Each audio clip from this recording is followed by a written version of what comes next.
성경 말씀은 마태복음 5장 7절 말씀.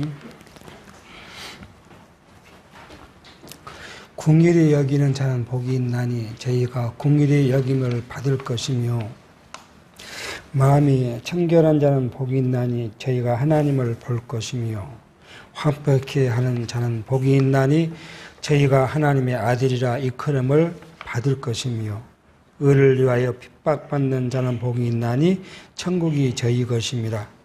나를 인하여 너희를 욕하고 핍박하고 거짓으로 너희를 거스려 모든 악한 말을 할 때에는 너희에게 복이 있나니 기뻐하고 즐거워하라. 하늘에서 너희 상이 큽니다. 너희 전에 있던 선지자들을 이같이 핍박하였느니라. 우리는 지금 마태복음을 통해서 예수가 메시아이신데, 그 메시아로 오신 예수가 가지시는 그 일, 직분이 선지직, 왕직, 제사장직을 가지고 오셨다. 이렇게 지금 마태복음을 통하여 배워갑니다. 그리고 지금 저희가 이제 마태복음 1장부터 4장까지는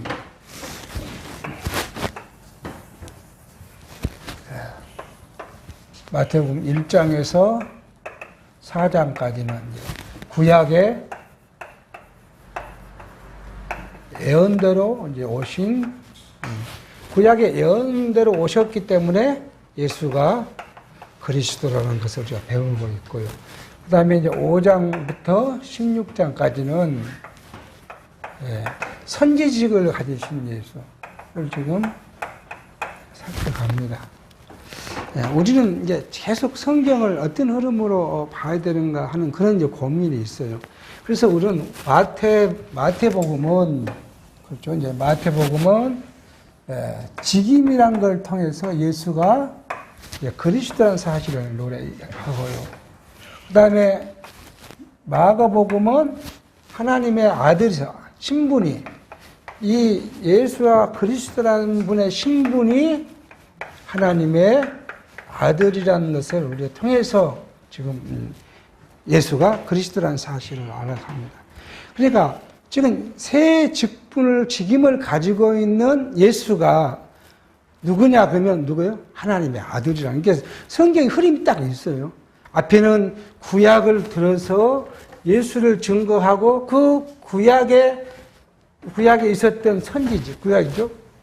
선지, 율법, 선지, 시가가 다 예수를 가리키는 것이라고 이야기하기 때문에 구약에 그걸 받아와서 선지, 그 다음에 왕, 제사직이라는 것을 통해서 예수가 그리스도라는 것을 이야기하면 이분이 하나님의 아들이야 그것이 가능하다는 거예요.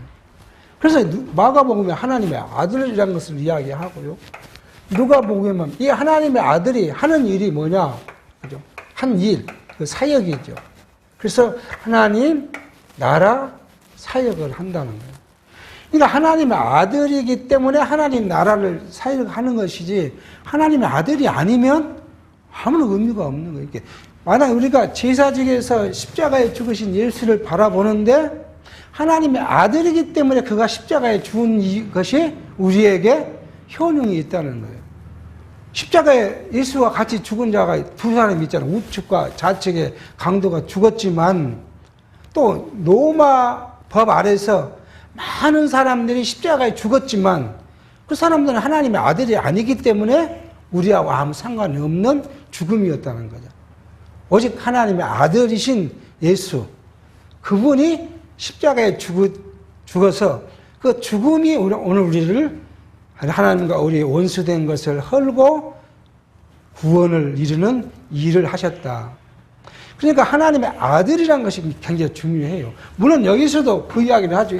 예수님께서 요한에게 세례를 받으시고 올라올 때 내 사랑하는 아들이라고 하나님께서 증거해 주시니까 마태복음에서는 요한복음까지 다 하나님의 아들이고 그가 직임을 가졌고 신분은 하나님의 아들이고 그 하나님의 아들이 오셔서 천국에 가까웠다고 선포한 것처럼 하나님 나라를 이루시고 그리고 그분은 그걸로 끝난 거 아니라 본래는 누구였냐면 본래는 하나님이었다는 거예요. 그게 본성이 돼요.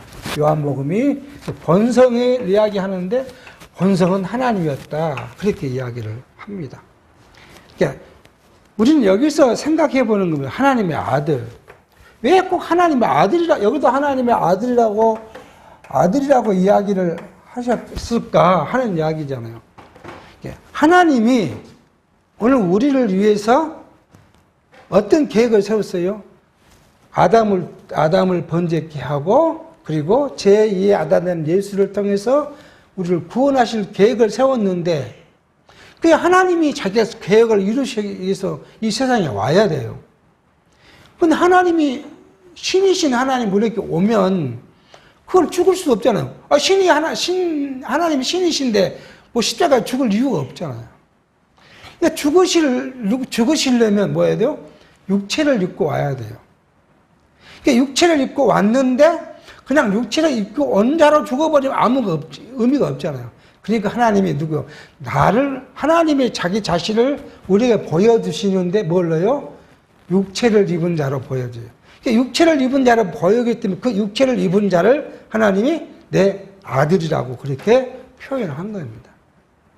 그러니까 하나님이 우리를 막 직접 하나님이 오늘 이 자리에 나타났으면 우리는 다 죽어요. 거룩하신 하나님이, 영이신 하나님 우리 앞에 우리에게 보여주시면 죽습니다. 그러니까 모세에게 하나님께서 말할 때 가까이, 모든 백성이 내게 가까이 나오지 못하게 하라고 이야기하고 너만 나오라고 이야기를 해요. 그래서 모세에게 하나님이 뭘로 보여주셔요? 처음에는 가시떨기 나무에 불로 보여주시기도 하고, 그 다음에 음성으로 보여주시기도 하고요. 하나님이 직접 하나님의 그 영으로 보여주면 모습도 죽으니까 그렇게 보여주지 않습니다. 오늘 우리에게는, 그러니까 얼마나 우리에게 주신 하나님의 그 은혜가, 그 사랑이 크냐는 거예요. 하나님 우리를 위해서 육신을 입은 자로, 사람으로 나타나서 자기를 우리에게 보여주고 계십니다. 자, 그래서 이제 선지직을 하는, 오늘 여기 지금 팔복을 이야기를 하고 있어요. 이걸 우리는 보통 이 설교가들 산상수훈이라고 팔복을 이야기를 하죠. 근데 사실은 산상수훈이 여기 1절부터, 5장 1절부터 쭉 여기까지가 산상수훈이에요. 복음이에요. 이것이 하나님의 나라를 지금 이야기를 합니다. 그러니까 산상수훈을 이야기를 할 때 우리는 고민이 있어요. 예수님께서 왜 오늘 또 이렇게 7절에 뭐라고요? 우리가 7절에 하신 말씀이 앞에까 우리가 쭉 살폈듯이 7절에도 그렇게 말합니다. 긍휼히 여긴 자는 복이 있나니, 그렇게 이야기했어요. 그러니까 이 산상수훈을 가리켜서 기존 신학에서는요, 그죠? 기존 신학에서 이 산상수훈을 뭘로 이야기하나 그러면 기독교인의 고상한, 꼭 이렇게 붙여요. 고상한 아주 높은 윤리, 도덕, 이거라는 거예요. 그래서 우리가 뭐 해야 돼요? 이렇게 지키고 살아야 한다는 거예요. 아니, 여러분과 저의 마음이, 아무것도 없는 상태가 될 수 있어요? 될 수가 없어요. 근데 이거 되라고 하면 어떻게 해야 돼요? 이게 못 되니까 뭘 해야 돼요? 날마다 울고 불고 해야 돼요. 하나님, 내 마음을 좀 모든 걸 없애주십시오. 욕심도 없어지고, 미움도 없어지고, 질투도 없어지고, 경쟁도 없애달라고 아무리 기도해도요, 그게 없어지지 않아요. 우리는 본성이 뭐니까요? 죄투성이니까요. 우리의 육체가 죄투성이잖아요. 아담 이후에 모든 인류가 죄투성이기 때문에 어떻게 그걸 없앨 수 있어요? 없앨 수 없습니다. 근데 이 말씀에, 팔복의 말씀, 산상수훈의 말씀의 배경이 뭐냐 그러면 바로 이거예요. 자, 여기 지금 와 있는 이 사람들이 누구예요? 이게 유대인들의 바람이 뭐예요? 소망. 바람이 하나님의 나라를 지금 바라고 있어요. 어떤 나라냐? 바로 여기죠.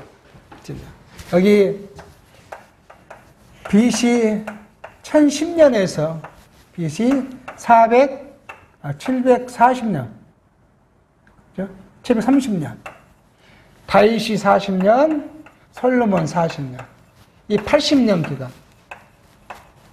이 80년 기간은 이스라엘 역사에서 가장 강건하고 가장 호화롭고 그런 나라였어요.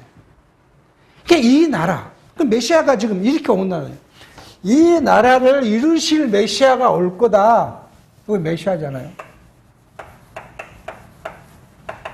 그래서 무슨 나라요? 이 나라를 지금 소망하고 있는 거예요. 이 나라. 그래서 지금 우리가 그때 당시에 누구로부터요? 로마로부터 압제를 받고 있으니까 와서 로마를 완전히 쓸어버리고 새로운 다윗 왕국, 다윗과 솔로몬 같은 그런 왕국을 만들어줄 것이라고 기대하고 있어요.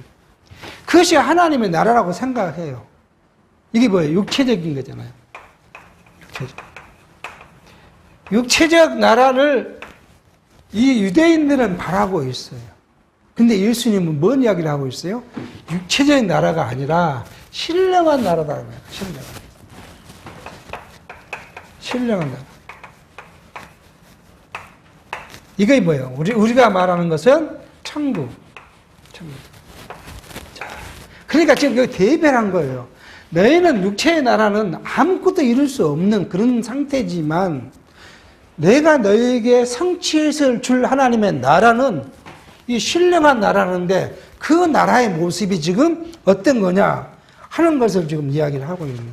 그게 첫 번째가 뭐예요? 천국이 심령이 가난한 자가 천국에 저일 것이다. 하나님의 나라, 이제 지난 시간에 말씀드렸어요. 하나님의 나라는 뭐예요?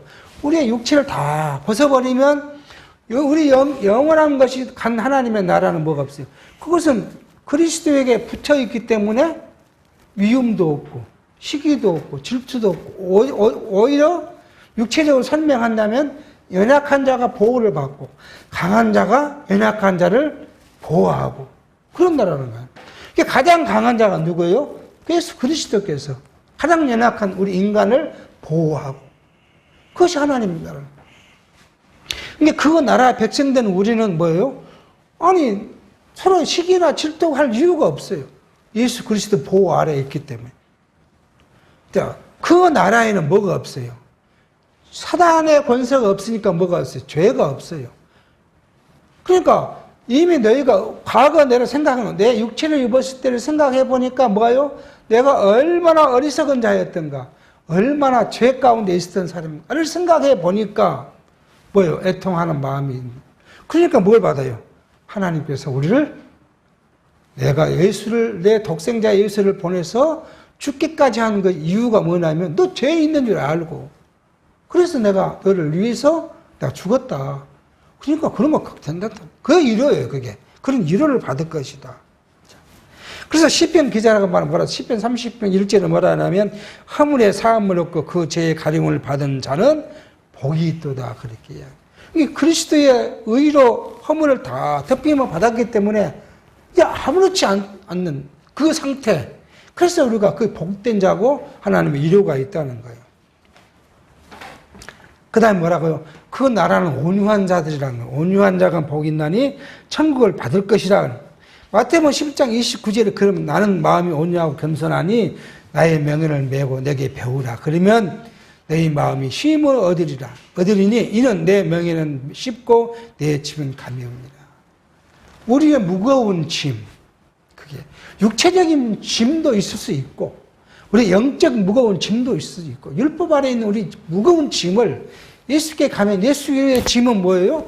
우리가 예수를 고백하고 그를 의지함으로써 모든 죄가 용서받았다는 것 가장 가벼운 짐이죠. 그걸 우리는 지고 쉼을 얻을 수 있다. 그러니까 예수님 앞에 나오지 않으면 그 쉼을 얻을 수 없다고 지금 이야기를 합니다. 그리고 의에 줄이고 목마른 자는 복이 있나니 배부를 것이다. 하나님의 나라를 사모하고 갈급한 자, 육체적으로는 뭐예요? 우리가 배고플 수 있어요. 그러니까 바울이 말하고요. 내가 일체의 비결을 배웠는데 부함에 처할 줄도 알고 가난에 처할 줄도 알고 가난하면 가난한 대로 부함은 부한 대로 하나님의 주신 복으로 알고 내가 살아가는 것. 이것이 뭐예요? 의에 줄이고 목마른 거예요. 예수님께서 요한복음 4장 14절 내가 주는 물은 먹는 자는 영원히 목마르지 아니하느니 나의 주는 물은 그 속에서 영생하도록 솟아나는 샘물이 되리라고 이야기해요. 그러니까 육체의 것은 지금 가난한 여자에게 이야기하잖아요. 너희가 준 물, 내가 너한테 달라고 한 물은 뭐예요? 마시면 또 목말라. 그것도 예수님도 마찬가지예요. 육체를 입었기 때문에 목말라요. 그러니까 또 물을 마셔야 돼요. 그렇지만은 예수께 주신 영생한 물, 신령한 그 물은 항상 차고 넘치도록 솟아날 것이고 예수님께 주신 말씀의 양식은 항상 배부를 것이라고요. 그러니까 우리가 인간은 배고플 수 있지만 하나님의 영생의 말씀은 항상 우리 안에 차고 넘칠 것을 이야기를 하고요. 그리고 긍휼히 여긴 자 오늘요 긍휼히 여김을 받을 거라고 합니다. 로마서 9장 15절에 그렇게 말해요. 모세에게 이르시되 내가 긍휼히 여길 자를 긍휼히 여기고 불쌍히 여길 자를 불쌍히 여기리라고 말하고 야고보서 2장 13절에는 긍휼을 행하지 아니한 자에게는 긍휼이 없는 심판이 있으리라. 긍휼은 심판을 이기고 자랑하느니라. 그러면 히브리서 8장 12절에는 내가 저희의 불의를 긍휼히 여기고 저희 죄를 다시 기억지 아니하리라 하셨느니라. 이렇게 지금 말씀합니다. 그러니까 긍휼히 여기는 자는 복이 있다. 그렇게 말해요. 이 긍휼을 누구를 위해요? 지체에 가는 이야기래요. 우리가 한 형제에 대한 지체를 긍휼한 마음을 바라봐야 돼요. 그러니까 믿음이 연약한 자가 있으면 아픈 마음으로 그를 위해서 기도하는 것이고 그게 긍휼히 여기는 마음이에요. 병든 자가 있으면 그를 또 측은한 마음으로 또 기도하는 거고요. 그래서 성도가 성도를 위해서 기도하는 거, 또 불쌍히 여기는 거, 연약한 자를 돕는 일들이 뭐예요? 그 긍휼함을 하는 거예요. 이거 누가 한 일이에요? 예수님께서 와서 하신 일이에요. 그러니까 이것을 하는 자가 뭐예요? 긍휼한 자가 또 누구로부터요? 예수로부터 긍휼함을 받는다는 거예요. 그러니까 오늘 지금 말씀드려서 그런 이야기죠. 긍휼을 여기는 자가 긍휼히 여김을 받고요. 긍휼을 여기지 않는 자는 긍휼함을 받지 못한다는 그런 말씀이 무슨 이야기냐면 그 말이에요.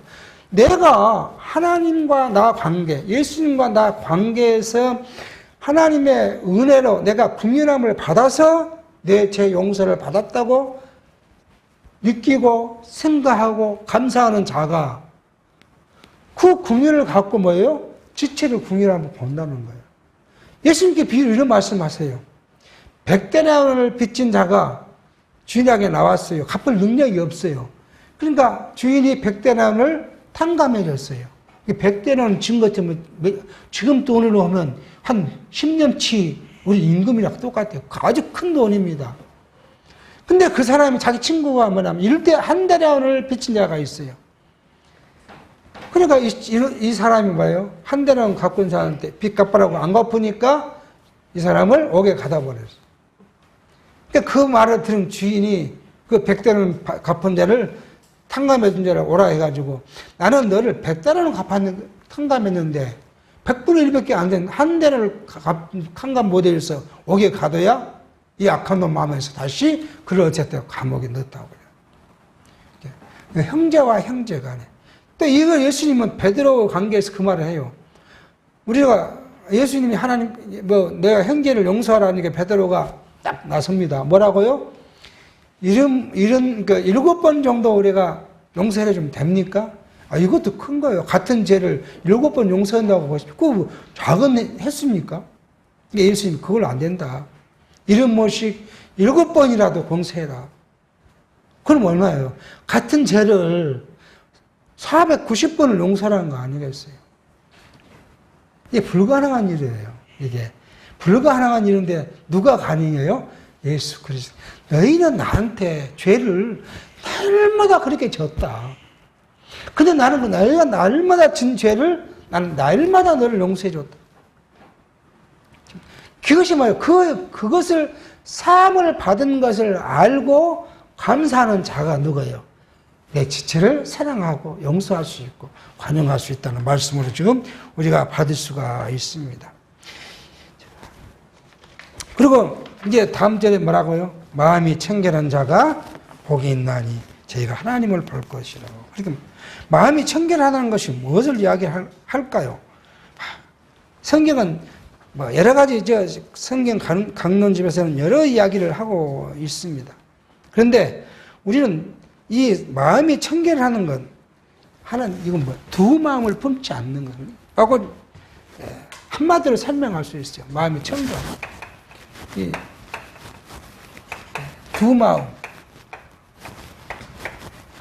두 마음을 품지 않는 걸 마음이 청결이라고 우리가 생각해 볼 수 있어요. 우리가 세신께서 말해요. 마태복음 6장 24절에 한 사람이 두 주인을 섬기지 못할 것이니 혹 이를 미워하며 저를 사랑하거니와 혹 이를 중히 여기며 저를 경히 여길 것이라. 너희가 하나님과 재물을 겸하여 섬기지 못하느니라. 야고보서 1장 8절은 두 마음을 품은 모든 일에 정함이 없는 자로다. 사랑 8절은 하나님을 가까이 하라. 그리하면 너희를 가까이 하시리라. 죄인들아 손을 깨끗이 하라. 두 마음을 품는 자들아 마음을 성역해 하라. 그렇게 야고보서는 이야기를 합니다. 그러니까 뭐예요? 하나님과 세상을 두 마음을 갖는 것이 뭐예요? 마음이 혼탁하고 타락한 거예요. 새 속에 물들어 있는 것이 그걸 이야기를 해요. 하나님의 나라 백성들은 뭐예요? 오직 하나님을 향한 마음, 이것이 청결한 마음이에요. 이 청결한 마음을 그렇게 하나님만을 바라보니까 결과적으로 뭘 볼 수 있겠어요? 하나님을 볼 수 있는 거예요. 세상을 바라본 마음은요, 세상이 보이는 거예요. 세상적으로 그랬다는 거 아니에요. 이성계하고 어떤 사명대사가 사명대사가 누군데 그러겠다는 거 아니에요. 이성계가 말하고 하니까 사명대사, 그 스님이 하는 말이 왕의 눈에 보이는 것은 뭐예요? 돼지 눈으로 보면 다 그것만 먹는 것만 보이듯이 나는 부처의 눈으로 보니까 다 부처로 보인다고. 마음과 생각대로 뭘 보게 돼 있어요. 그래서 우리 세상에서 우리가 그런 말을 쓸 필요는 없겠지만 이런 말이 있어요. 종로대로 논다고요. 그잖아요. 종로대로 논. 악한 사람은 악한 사람끼리 모여 노는 거고요. 선한 사람은 선한 사람끼리 모여 놀아요. 친구도 보면 우리가 학교 동창회 어디 모임 많잖아요. 근데 딱 보면은 뭘 먹고 이야기할 때 보면 어떻게 해요? 딱 거기에서 부르부르 딱 모여요. 그럼 주제가 뭐예요? 다 그래요. 돈 좋아하는 사람은 돈 이야기하는 대로 모이고요. 세상 살아가는 어떤 정치 이야기 좋아하는 사람은 정치 이야기하는 대로 모이고요. 인간 삶을 이야기하는 사람은 인간 삶을 모이는, 그렇게 해서 모여요. 대화가 그렇게 가요. 그래서 끼리끼리 종류로 낸단 말도 있어요. 그래서 우리 마음이 뭐예요? 세상의 것으로 가득 차 있고, 물질로 가득 차 있고, 세상의 욕망으로 가득 차 있으면 하나님을 볼 수는 없는 거예요. 눈에 보이는 것이 뭐예요? 세상 것만 보이는 거예요. 그러면, 예를 들어서 그럼 예수 믿는 사람들은 돈도 벌지 말고 아무것도 하지 말라는 이야기냐? 오직 하나님만 보고 성경만 읽고 기도만 하고 하나님만 이야기하면 되는 거예요. 이렇게 또 반문한 사람, 또 그렇게 말한 사람도 있었어요. 우리 주변에. 모이면 뭐만 이야기해야 돼요? 하나님만 이야기해야 한다고. 그렇게. 하나님만 이야기해야 하면 그것이 어디예요? 천국이에요, 천국이요. 우리는 이 세상에 살고 있어요. 그러니까 이 세상에 사는데 A라는 형제는 갑이라는 형제는 A라는 고난 속에 있어서 그 고난을 이기고 극복하는 이야기를 할 것이고요. 을이라는 사람은 B라는 것을 할 거고, 그 다음에 누구는 C라는 걸 할 거고요. 근데 나는 C에 속해 있어요. 근데 A와 B를 보면서 내가 그 지체를 보면서 뭐요? 내가 위로를 받는 거예요. 하나님께서 저 형제는 저 문제에서 이렇게 하나님이 섭리하시는구나. 또 그 갑이라는 사람은 C, D, B 이런 것을 보면서 하나님이 저렇게 또 섭리하시는구나. 그래서 내가 혹시라도 저 상태가 되면 하나님이 또 섭리해 주시겠지. 그래서 그 지체간의 그 일을 보면서 우리가 뭐예요? 스스로 위로를 받고 믿음의 용기를 갖는 것. 그게 지체간의 교제예요. 딱 모이니까 기도하고 하나님만 이야기하다가 또 다음에 만나자고 하는 그것이 온전한 삶이 아니에요. 근데 그건 한쪽만 보고 그 다른 면을 못 본 그런 처사인 것이죠. 그 다음에 또 이제 합행케 하는 자 그럽니다. 합행케 하는 자는 하나님의 아들이라 일컬음을 받을 것이라 그렇게 이야기를 합니다. 하나님의 아들 예수가 십자가에 죽으심으로 하나님과 우리를 어떻게 해요? 화목하게 하셨어요. 그러니까 이것을 아는 사람, 중보자이신 예수 그리스도를 늘 마음에 품고 사는 사람. 그 내가 죄인한 걸 알고 항상 사는 사람. 이 사람이 누구를요? 지체간의 화목을 도모하는 거예요. 그러니까 누가, 이게, 뭐, 5사람이 모이는데, 그 중에 한 사람이 좀, 이 모난 일을 했어. 모난 일을 해가지고 좀, 다른 사람의 마음을 상처를 줬어요. 그러면 4사람이 예를 들어서 우리가, 우리도 옛날에 그랬어. 우리가, 하나님을 잘 알지 못할 때, 성경을 잘 깨달지 못했을 때는, 다 우리 그랬어. 그러니까 저 현재도 조금 더 성숙하면 괜찮아질 거야. 하고, 화목하는 하는 사람하고, 응? 똑바로 해야니까 아직도 그러냐고 말이야. 아직도 그것밖에 못 배웠냐고. 그렇게 질책하는 사람하고. 성경은 그 이야기를 하고 있는 거예요. 실제 그 이야기를 하고 있는 거예요. 너희는 뭐라고요? 너희도 다 어릴 때는 그랬다. 나도 어렸을 때는 그랬고. 그러니까 지체가, 연약한 지체가 지금 그러면 우리가 그를 돌봐주고, 우리가 그를 위해서 기도해주고, 우리 안에 이렇게 놀아내는 것이 아니라 우리 안에 들어넣어서 우리를 보면서 신앙이 싹트고 배워가도록 그 화목을 도모하는. 그 화목을 도모하는 자가 뭐예요? 화평케 하는 자가 누가요? 예수님이 하듯이 하나님의 아들이라는 말을 듣는다는 거 아니에요. 그런데 교회가 꼭 그렇지 않는 사람이 있어요. 꼭 뭐라면 지적하고 책망하고 그 다음에 어떤 일이 있으면 자꾸 밀어내려 하고 그걸 세상적으로 말하면 뭐라 그래요? 텃세라 그래요. 텃세. 새신자가 오면 꼭 한마디씩 해야 되고 그런 사람들이 있어요. 그러니까 그게 그 마음에 뭐가 있어요? 마음에 이것이 이렇게 마음이 비틀어져 있으니까 하나님과 나와 관계가 이렇게 반대되어 있으면 그런 마음을 가질 필요가 없죠. 그럴 수 있어. 새로 오신 분이니까 아직 우리 교회에 적응이 안 됐으니 이렇게 가는 것이 아니고 꼭 이게 끼어가지고 낚시바리처럼 끼어가지고 꼭 코를 걸려고 하는 사람, 꼭 실수를 하기만 바라고 있는 사람처럼 그런 사람들이 있어요. 자, 우리는 수가 적고 아직 다 말씀 안에 있으니까 괜찮지만 밖에 나가 보면요 500명, 1000명, 2000명 되면 거기 안에 파가 여러 파가 있어요. 순천에 큰 교회만 해도요 학교 파가 있고요. 학교만 갖고 학연으로 지은 파가 있고요. 권사들은 권사가 수십 명이니까 권사파가 있고요. 안수시수 파가 있고요. 참 그렇게 그 말한 것 보면 그렇게 웃을 수가 없어요. 그래놓고 그런 말이에요. 누가 오면 예를 들어서 그런 거예요. 이번에 권사 예를 들어 우리 저 큰 교회 있잖아요. 권사를 이제 투표를 해야 돼요.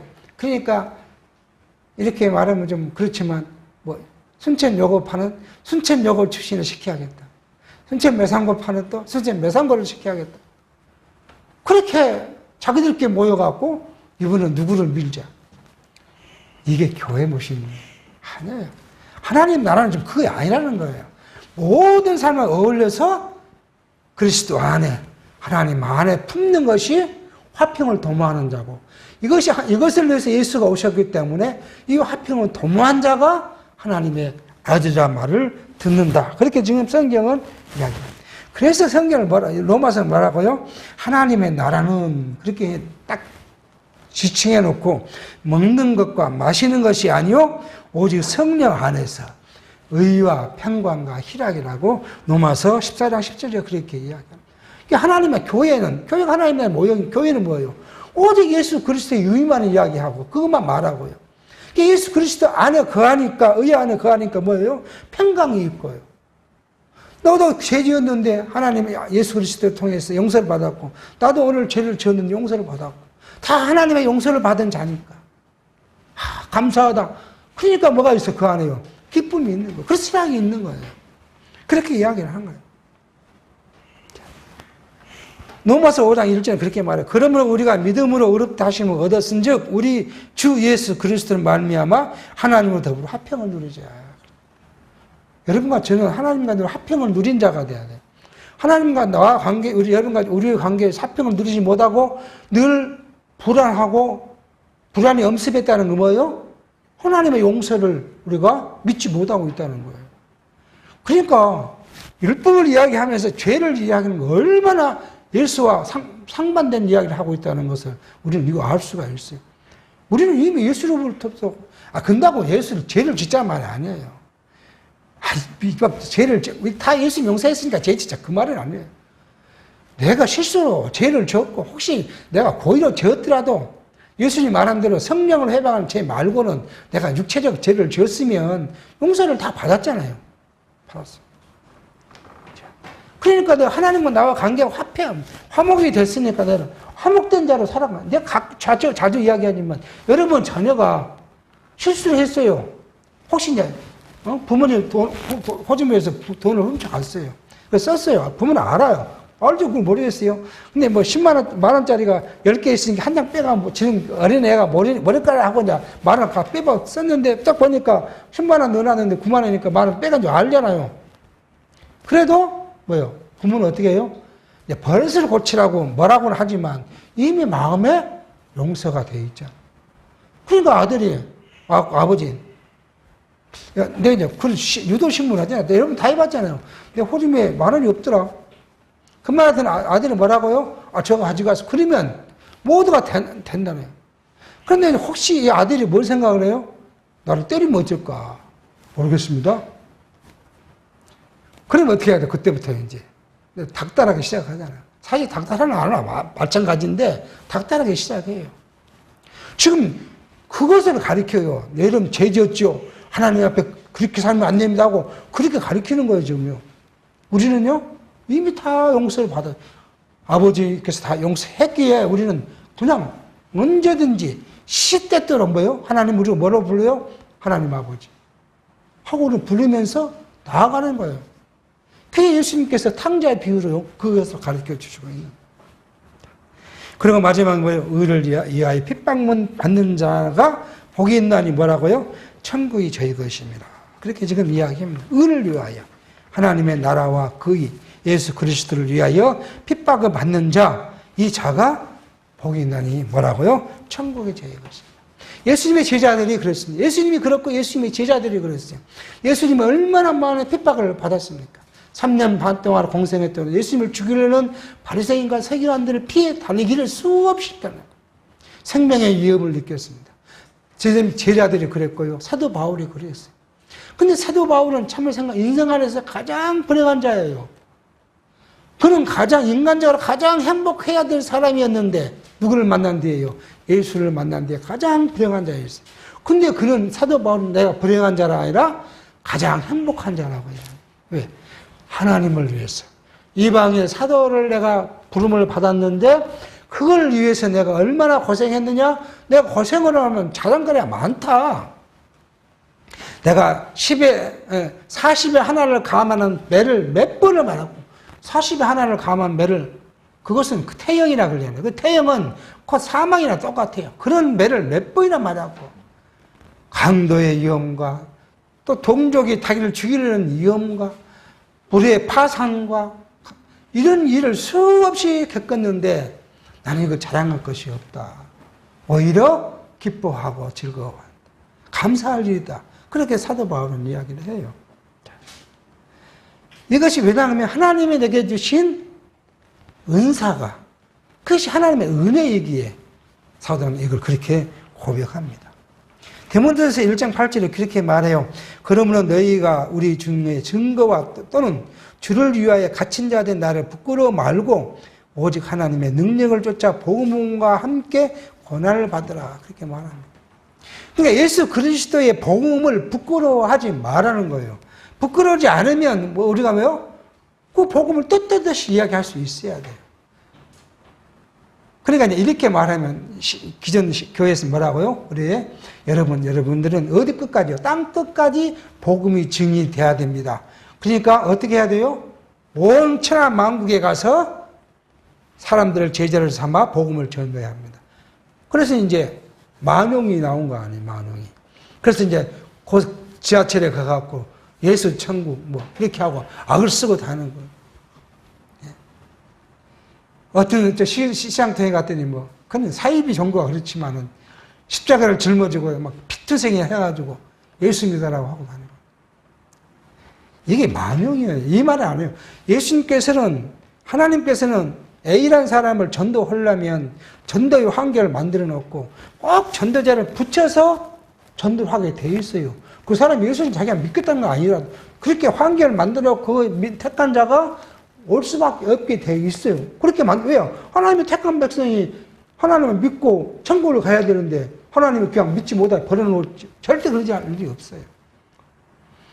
그런데 그걸 모든 사람에게 복음을 증거해야 한다 해서 불택적 다수에게 가서 악을 쓰고 그러니까 그게 만영이에요. 잘못 가르치는 만영이에요. 계시록 18장 20절에 기록 하늘의 성도들과 사도들과 선지자들이 들아 그를 인하여 즐거워라 하나님이 너희를 신원하시는 심판을 그에게 하셨습니다 하더라.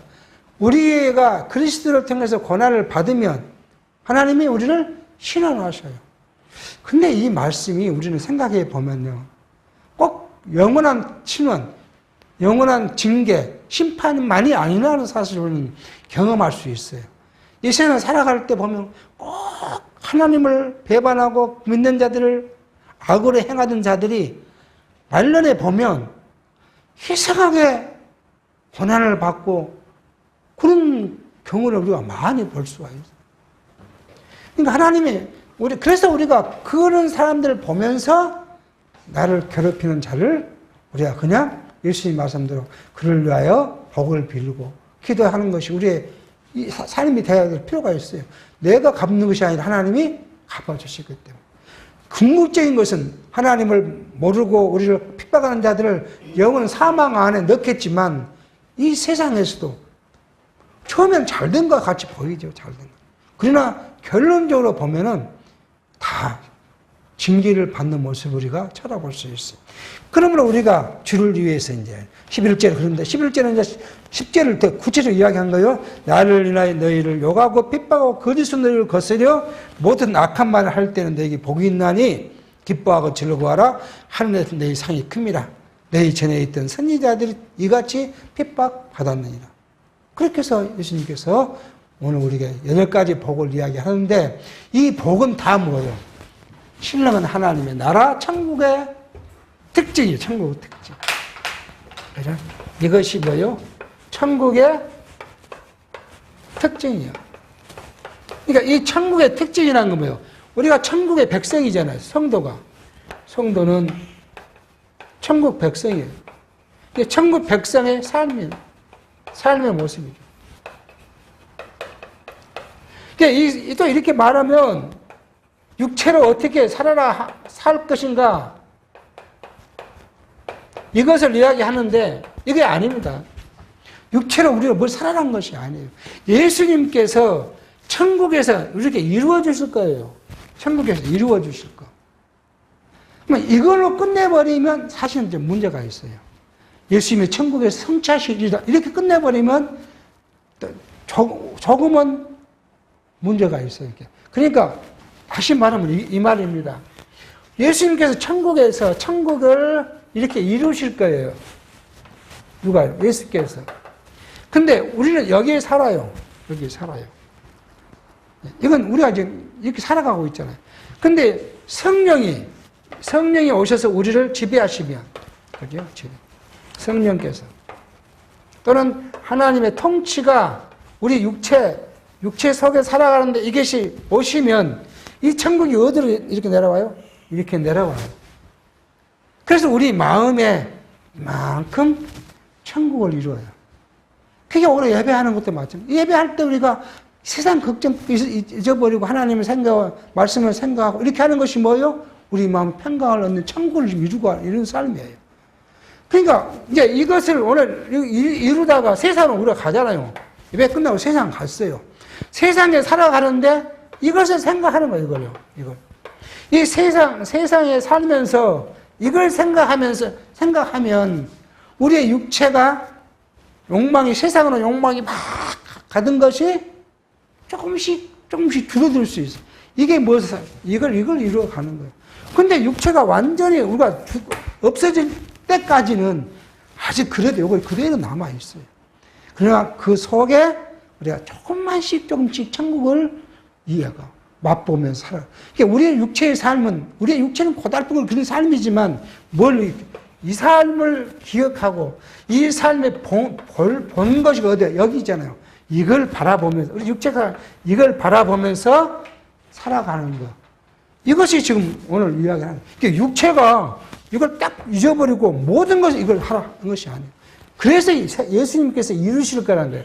이것이 오늘 우리 성령에 보내서 성령이 우리를 지배하면 우리의 삶이 조금씩 영원한 것을 바라보고 그걸 소망하게 된 삶. 이것을 지금 이야기하고 있는 거라고. 궁극적으로 이 산성수훈은 어디에요? 여기. 영원한 하나님의 나라. 유대인들은 뭐예요? 육체의 것을 지금 이야기하고 있는데 예수님은 영원한 나라. 내가 줄 나라는 영원한 나라는 이것이다. 라는 말씀을 지금 이해하는. 그래야 우리가 삶의 평강이 있어요.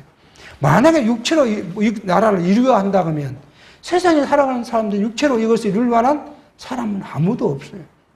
근데 지금 기존 신학이 뭐예요? 계속 육체로 이것을 해야 한다. 이렇게 가리키니까 여러분 신앙을 갖고 있는 혹시 기존 교회 친구들이 있으면 보십시오. 그 사람들이 마음 평화가 있고 평강이 있는지. 모든 것에 세상 것을 걱정을 가득 차서 기도가 전부 세상 것이고 욕구도 전부 세상 것이고 그렇게 그 아래 쩔쩔매고 살아가는 모습을 볼 수가 있어요. 그러니 우리는 이것을 벗어났다는 것이 얼마나 감사한 일인지. 우리가 비록 물질적으로 그들보다 풍족하지 못할 수도 있고 건강이 그들보다 더 좋을 수 없을지라도 그리스도 안에서 우리가 참된 평강이 있다는 사실 하나만 봐도 우리가 감사할 수 있는 것입니다. 기도하겠습니다. 하나님 아버지, 오늘도 예수님께서 우리에게 주신 8가지 팔복을 상고해 보았습니다. 이 나라가 하나님의 영원한 나라의 모습이고 그 나라를 소망하는 우리 중생한 영의 모습인 것을 우리가 말씀을 통해서 공부하오니 우리 삶이 그리스도 안에서 참된 평강과 평안을 이루어 가는 삶이 될 수 있도록 성령께서 우리를 인도하시며 우리를 지배하시고 섭리해 주시옵기를 바라옵고 예수의 이름으로 기도하옵나이다. 아멘.